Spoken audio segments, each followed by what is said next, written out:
বন্ধুরা, আজকে আমার দুর্ঘটনার হাত থেকে কীভাবে বেঁচে গেছি। এই দেখুন পেস্টিস, এই যে কীভাবে চুরমুর করে ভেঙে গেছে। অনেকগুলো কাজ ফেলেছি, এই যে ধারগুলো সব ভেঙে গেছে। যে কাজ এই যে মনে হচ্ছে খুলে একদম ঠুস করেছে। আমি বস্তায় ঢুকিয়ে রাখবো এটা, জানি না এটার কী ব্যবস্থা হবে। 3টা ওভেনের মানে কী বলবো, এগুলো সব গুঁড়ি গুঁড়ি হয়ে গেছে পেস্টিজের বন্ধুরা। তাহলে ভাবুন কত বছর এটা আমার হয়েছে।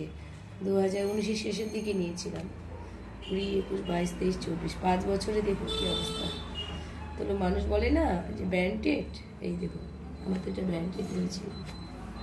দেখুন মানে দুর্ঘটনা হতে না কেউ বলতে পারবে না ব্যান্ডেড আর আনব্যান্ডেড না, এগুলো বলাই যাবে না। ভয় লাগছে, অনেক কাজ পড়ে গেছে। এই খুব একদম রান্না করতে করতে এগুলো ঠাক করে উঠে গেছে। তাহলে ভাবুন দুর্ঘটনার হাত থেকে বেঁচে